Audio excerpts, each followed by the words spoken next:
Bien, el día de hoy en historia lo que nos compete revisar tiene que ver directamente ya con las relaciones de explotación y sometimiento de la población indígena a partir de la colonia. Estuvimos revisando los incas, revisamos las culturas precolombinas, principalmente aztecas, mayas, incas, las consideraciones de la conformación de los incas, cómo los incas generaron un proceso de cultivo y demás.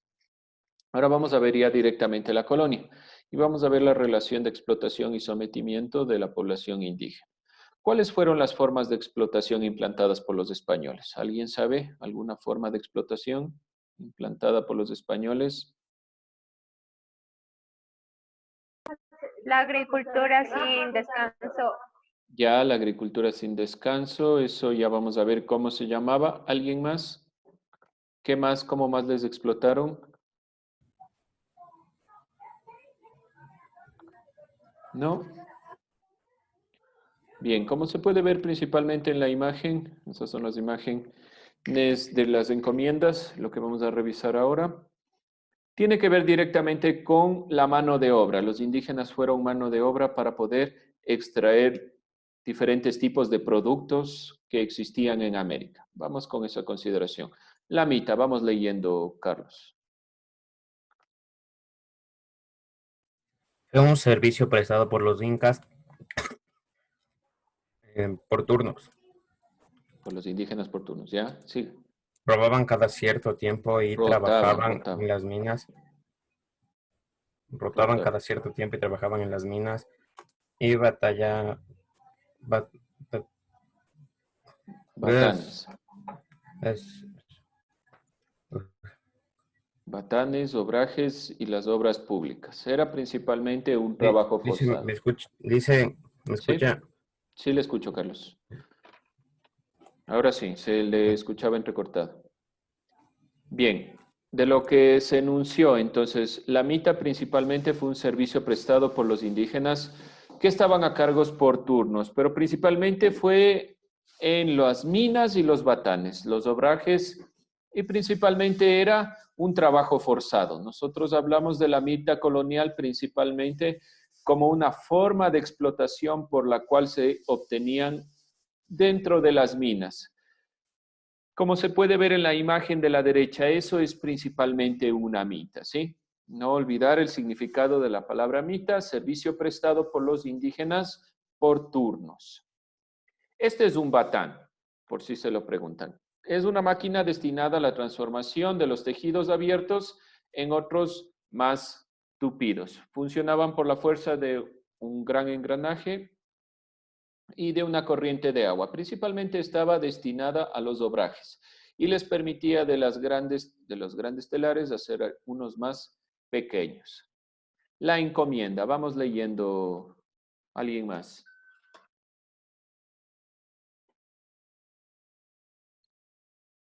José Mena.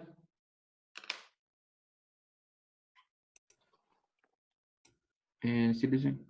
Vamos leyendo, la encomienda. Ya, la encomienda. Concesiones que la corona hacía a sus súbditos por servicios prestados. Sigue. Se entregaba tierras a un grupo de indígenas a su cargo. Ujú. El encomendero tenía la obligación de evangelizarlos y velar por ellos.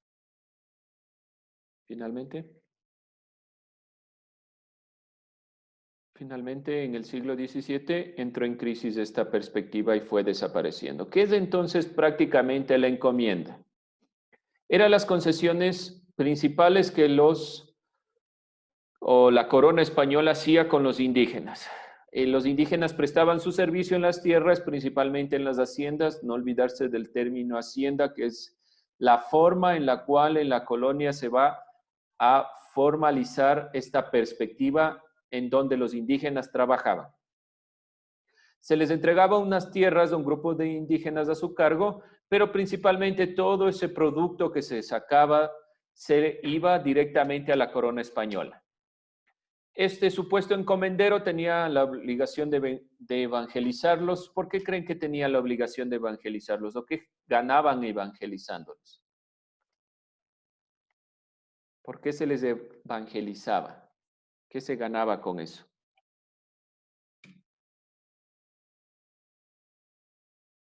Tipantocta. Que obedecieran. Ruiz, ya, gracias, que obedecieran. ¿Qué significa evangelizarlos principalmente? Además de introducir la religión, es introducir el lenguaje también. Ya se iba perdiendo las costumbres y la perspectiva propia de los pueblos indígenas y se iba introduciendo principalmente la religión católica y la visión de lo bueno y lo malo desde la perspectiva católica. Es fundamental esta perspectiva de la evangelización para tenerles sometidos y que se guíen bajo las necesidades solo de la corona española. Eso es principalmente la encomienda, esta concesión de la corona para que sus súbditos presten servicios con la supuesta idea de que se les entrega tierras. Yaconazgo. Vamos leyendo, Celi. Concentración de un grupo de indígenas al servicio de un español en actividades domésticas, haciendas y otras actividades. El yanaconazgo era una institución de relación laboral próxima a la esclavitud de la América prehispánica. Ya. Los españoles, los conquistadores, se basaron en un modelo que ya existía previamente. No olvidemos que los incas también eran conquistadores. Conquistaron toda la parte norte y sur de América, donde estaban asentados otros pueblos. Y principalmente utilizaron esta forma llamada yanaconazgo, donde el imperio, principalmente la perspectiva del imperio incaico, tenía a su cargo un grupo de indígenas. Esta perspectiva se introduce en la visión de la colonia española y principalmente toman esta visión para que los indígenas trabajen a cargo de los españoles. Como dice aquí, está próxima a la esclavitud de la América prehispánica porque los incas también eran, de cierto sentido, en el sentido de conquistadores, también en el sentido de imperio, también tenían esclavitud en un cierto sentido.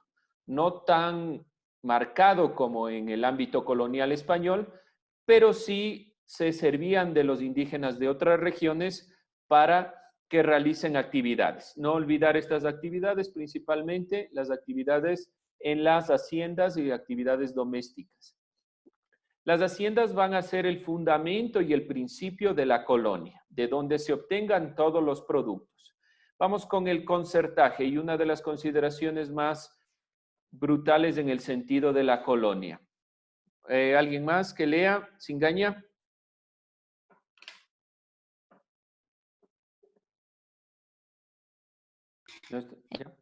El concertaje, la relación entre un hacendado y un indígena.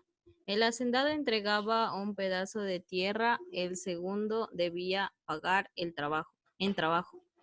El indígena se iba a encubrir las deudas con el patrón y tardaba décadas en pagarse. Ya, entonces principalmente como se puede ver en la imagen. ¿Qué hacía? El hacendado le decía que podía trabajar supuestamente en este concertaje y que él debía pagar por lo que trabajaba. Les daban una especie de territorio y este territorio, este pedazo de tierra, supuestamente era regalado para que ellos trabajen y debían pagar una cierta cantidad por la tierra que se les daba. Este concertaje, como dije anteriormente, es una forma cruda y cruel de mirar la perspectiva de la colonia, porque muchos de los indígenas que estaban en las haciendas eran engañados por esta forma, para que simplemente generen más ingresos para la hacienda, con el supuesto y con la supuesta idea, como se puede ver aquí, de que tenían un territorio. El territorio le seguía perteneciendo al hacendado y todo lo que se generaba tenía que ir al hacendado. Como no tenían principalmente cómo pagarle al hacendado, le pagaban con lo que producían, lo que significaba, al fin de cuentas, que los indígenas estaban a cargo de la hacienda. Y lo poco que producían dentro de su pequeño territorio, como se puede ver aquí, mayormente iba en pagos hacia el hacendado y les quedaba poco para vivir, era una forma de esclavitud. Hemos visto entonces las formas de explotación implantadas por los españoles, principalmente la mita colonial, que hablamos directamente de las minas y los batanajes, directamente como una forma de trabajo forzado. Supuestamente se les pagaba a los indígenas, pero en muchos casos no se los hacía y eran como esclavos. Vimos también la consideración de la encomienda, esta concesión que la corona hacía para que los súbditos presten servicios. Se les entregaba tierras a un grupo de indígenas a cargo.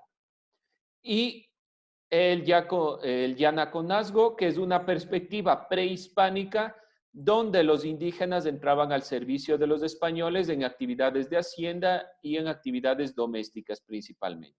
El concertaje, donde se les daba una parte del territorio, el hacendado entregaba un pedazo de tierra, ese pedazo de tierra debía ser pagado. ¿Cómo lo pagaba? Por trabajo. Como pueden ver en la imagen, esta es la idea principal de un concertaje, de un pedazo de tierra.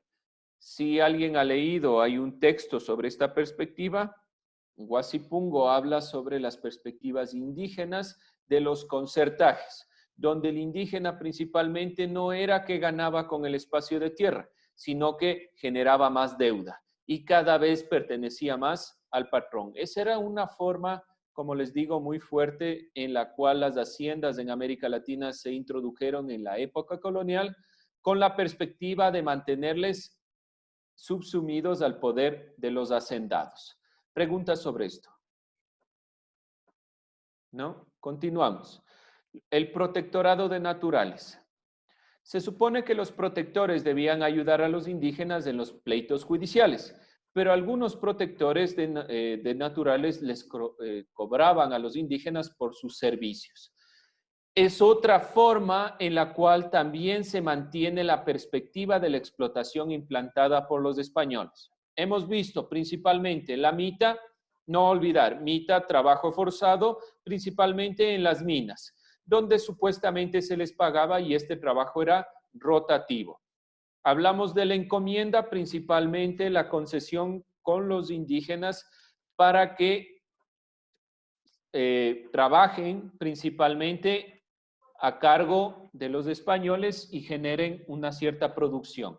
El yanaconazgo, la perspectiva prehispánica en la relación de la institución principalmente donde se elaboraba en actividades domésticas y de hacienda. Pero esta perspectiva es importante porque ya existió en las culturas prehispánicas, principalmente en la cultura inca. El concertaje, que es ya la inserción propia de la encomienda en el sentido propio de que se les entrega a los indígenas el pedazo de tierra de una hacienda y que tienen que pagarla con trabajo. Simplemente era casi imposible pagar las deudas y los indígenas terminaban siendo parte de la hacienda en el sentido de esclavitud mismo. El protectorado de naturales, que tiene el sentido de que hay unas personas que protegen supuestamente a los indígenas, pero cobran por ese hecho, que significa que se va incrementando aún más la deuda de los indígenas. Se incrementa porque tienen que pagar su territorio, por el hecho de que existen pleitos judiciales y tienen que pagar a los protectores, tienen que vender su trabajo en el sentido de esclavitud para poder subsistir. ¿Preguntas, dudas? ¿Está claro? ¿Está claro lo que estamos revisando? Vamos a Londra, resumiendo entonces. Puntos relevantes. Podemos contestar entonces la pregunta primera. Respondamos. ¿Cuáles fueron las formas de explotación implantadas por los españoles? Una de esas formas que puede explicar. Los hacendados les engañaban diciéndoles que les daban tierras, pero les explotaban. Ya, O ¿cómo sea, se les llama hacían esa trabajar forma de por décadas. explotación? Ya, ¿cómo se llama esa forma de explotación? Era el concertaje. Ya, principalmente el concertaje. Vamos. Ya, gracias. Vamos, Borja. Ariana, ¿otra forma? Además del concertaje. ¿No está?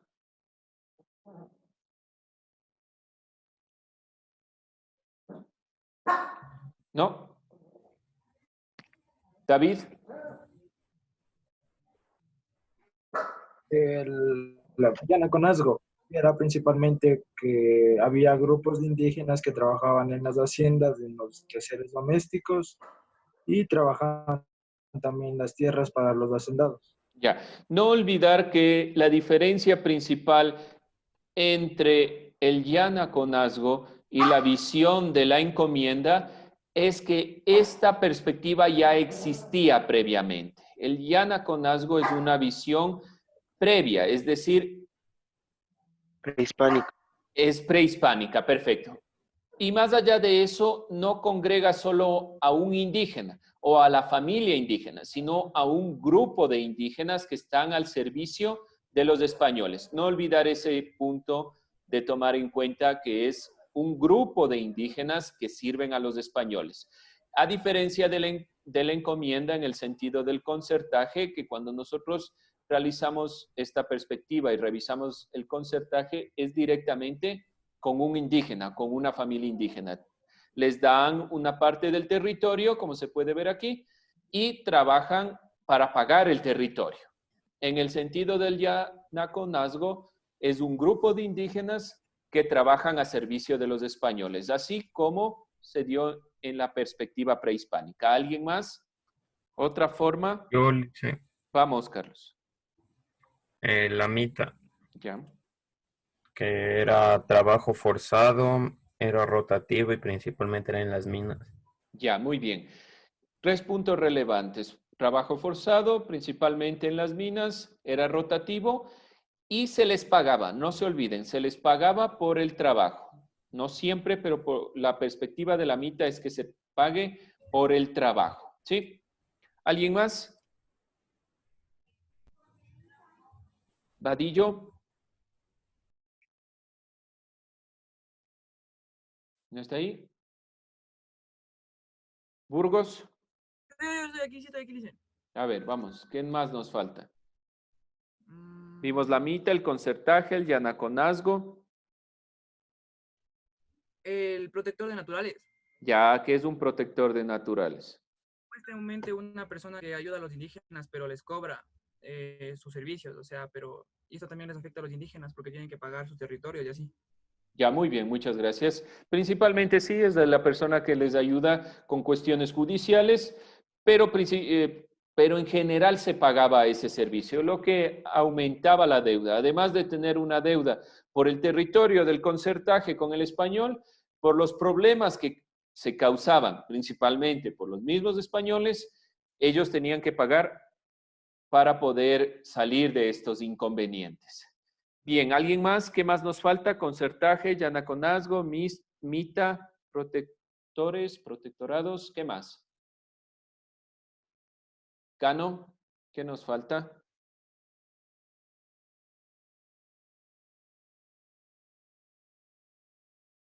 Vandalización. ¿Qué más nos falta? De lo que hemos visto, nos falta uno más. La encomienda. Ya, muy bien. Sí, vamos entonces, vamos con la encomienda. ¿Qué era la encomienda?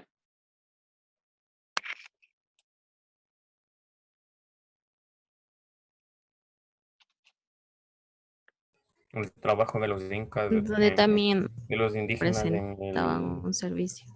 A ver, Jennifer, Ah. vamos, lo escucho. ¿Presentaban un servicio en qué sentido? Donde también presentaban un servicio a los españoles, pero a diferencia del otro, del Yanaconazgo, era que ellos tenían una visión prehispánica. Ya, el yanaconazgo era prehispánico, pero la encomienda principalmente es una perspectiva de concesión. No se olviden esta palabra. Concesión que la corona hacía a sus súbditos por servicios prestados. Supuestamente los indígenas prestaban servicio principalmente en las haciendas y ellos le reconocían ese hecho. ¿Cómo le reconocían? Les daban tierras a los indígenas que estaban a su cargo. El encomendero, que era la persona que estaba a cargo de este territorio, debía evangelizarlos. ¿Se entiende la diferencia entre la encomienda y el concertaje? ¿Alguien que me explique la diferencia entre encomienda y concertaje? O sea, que en la encomienda enviaban a un encomendado para bendecir, en cambio la otra era más como el negocio más o menos. Se puede decir, pero En parte, digamos, pero ¿quién era el encomendero? ¿Quién creen que era un encomendero? Sacerdote. No principalmente. Alguien de la corona. Alguien sí que estaba a cargo de esta perspectiva de por medio de una concesión real, es decir, el rey determinaba quién debía estar a cargo de los indígenas. Pero si se dan cuenta, principalmente la encomienda es por servicios prestados que se les da las tierras. Pero se introduce la visión de que hay que evangelizarlos. ¿Por qué se cae esta perspectiva en el siglo XVII? Porque era mucho más sencillo generar concertajes. Decirle al indígena, este territorio te pertenece siempre y cuando lo pagues. En cambio, en la perspectiva de la encomienda se le daba por el servicio prestado. Y esta primera perspectiva se introdujo con la visión de generar la evangelización, ¿sí? Por eso va cayendo la visión y se introduce más que nada el concertaje. Aquí se les daba por servicios prestados y aquí se les cobraba por la tierra, ¿sí? No se olviden eso. En el concertaje se cobra por el territorio, se les da una parcela de tierra y se les cobra, y en la encomienda se les da a cargo de una persona con la perspectiva de que los indígenas sigan trabajándola. Es decir, que la encomienda podría decirse a grandes rasgos que es el principio de esta perspectiva de la hacienda, ¿sí? Vamos finalmente con el impacto ecológico que tuvo la inserción de especies no nativas del territorio. Los colonos, los españoles principalmente, trajeron una cantidad de especies desconocidas, lo que generó un deterioro de la tierra. Ustedes saben principalmente por qué se cambia en la actualidad los animales como las vacas que existían en el páramo. ¿Por qué se han quitado a las vacas del páramo? ¿Alguien sabe por qué eliminaron las vacas y este tipo de animales del páramo? Por el tiempo que conlleva la crianza. No, ni porque se comían ni por el tiempo de la crianza. ¿Por qué se les quitaría del páramo? No se olviden. Perdón, David. Para ocupar más territorio. No. Para que esté más cerca, o sea, les trajeron más. No, porque en la actualidad ahora se está eliminando a las vacas y además animales del páramo. ¿Nadie se le ocurre por qué se les ha eliminado? Los españoles las introdujeron en todo lado, sin importar. Y uno de los principales problemas es que destruyeron mucho del ecosistema. ¿Se acuerdan de lo que nosotros vimos de los ecosistemas de páramo? El páramo tiene una gran cantidad de agua. Y el momento que nosotros introducimos animales como la vaca, por ejemplo, la vaca tiene cascos, tiene pezuñas. Erosiona la tierra y destruye el ecosistema. Estos animales no eran autóctonos, entonces el momento que se les introduce sin darse cuenta de la afección ecológica que tiene, comenzaron a destruir los páramos. En la actualidad se ha cambiado las vacas y demás animales por llamas y por animales que no tienen esta característica en sus patas para que no destruyan el ecosistema.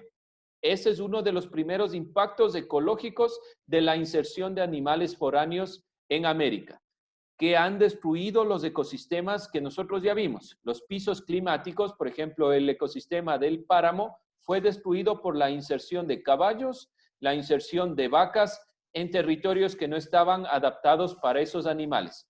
El momento que una vaca pisa en el páramo, va introduciendo sus patas, lo que hace que se vaya destruyendo el ecosistema, el piso, y se va erosionando y se va perdiendo el agua que hay en ese piso climático. Otra de las inmersiones claras fueron las plagas.